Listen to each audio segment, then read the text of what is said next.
Au nom du Père, du Fils et du Saint-Esprit. Amen. Bonjour à toutes et à tous. C'est encore un réel plaisir pour moi de me retrouver devant vous ce matin pour vous partager mon exhortation sur les textes que nous propose l'Église ce vendredi 31 juillet.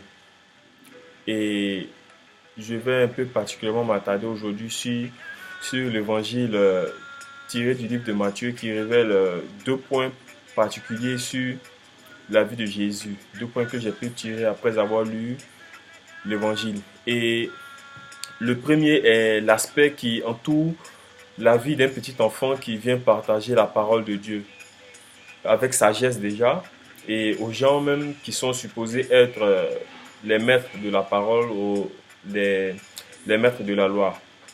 Et je comprends que la parole de Dieu se révèle toujours à nous de la façon qui nous convient le mieux. Et en même temps, cela, elle demeure aussi invisible à tous à cause de l'immensité justement de son mystère. Et cela montre que le Seigneur qui est le même aujourd'hui, il était le même hier et il demeure le même à jamais.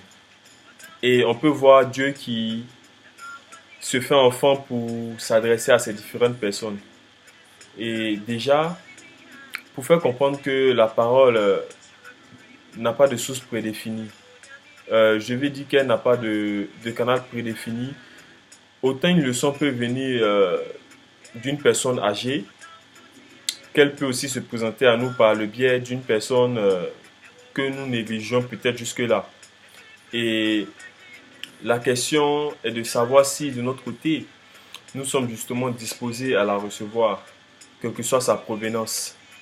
Et serons-nous assez humbles d'ailleurs pour l'accepter? C'est l'une des questions que nous devons nous poser.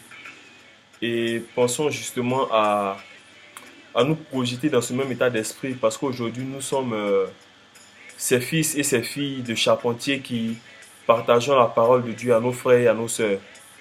Et cela au-delà de notre statut, de notre position actuelle, parce que pour partager la parole, il n'y a pas de monopole. Voilà, personne n'a de monopole à le faire. Et dans notre humilité, nous pouvons accepter ce mystère-là et le transmettre autour de nous. Et c'est ce qui nous conduit à ce deuxième aspect. Quand Jésus nous dit un prophète n'est méprisé que dans son pays et dans sa propre maison. Cette humilité ne sera pas toujours vue forcément d'un bon œil. C'est clair, comme on le dit toujours, on l'a beau répéter ici pour dire que partager la parole de Dieu, ce n'est pas quelque chose de facile. Et nous devons comprendre que c'est un combat qui ne se fera pas seul et, et qui va au-delà de ce que nous pouvons exprimer. Et au-delà même de notre foi, la dernière phrase de l'évangile qui vient aussi nous dire que Jésus ne fit pas beaucoup de miracles à cet endroit à cause de leur manque de foi. Bon, d'abord, moi, j'aimerais vous demander s'il faut, dans la mesure où on partage, ou lorsqu'on partage la parole de Dieu, on est, disons, dans un milieu, en griffe, je vais dire hostile. Est-ce qu'il faut se résoudre à abandonner le chemin qu'on s'était tracé, dans la mesure où je me dis que nous avons décidé de parler de la parole de Dieu à ces personnes-là, qui ne sont pas forcément dans le même état d'esprit que nous, euh, ou bien disons qui ne sont pas dans la même foi que nous.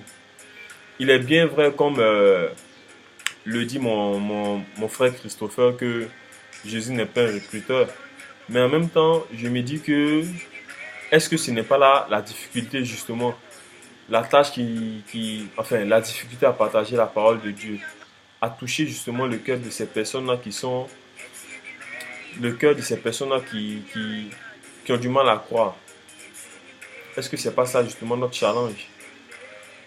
Donc j'aimerais que chacun me donne un peu son point de vue ou bien la façon dont il pense ça, pourquoi pas, ça pourra aider ces différentes personnes qui peut-être les différentes expériences pourront, pourquoi pas, nous renforcer dans notre foi, sinon dans notre tâche aussi à toujours continuer à faire cette œuvre-là. et nous éclairer sur peut-être ces points-là qui peut-être nous bloquaient jusque-là. Peut-être qu'il y a des personnes qui se disent, ouais, ben, si celui-là n'est pas prêt, ok, je le laisse. Sinon, comment est-ce que aborder aussi, euh, par quel moyen aborder cette étape-là pour justement parler de cette parole-là à ces différentes personnes-là qui ont du mal à vouloir l'écouter. Et je ne vais pas être trop long. J'espère avoir vos avis sur la question. Que le Seigneur nous bénisse et qu'il nous garde. Shalom.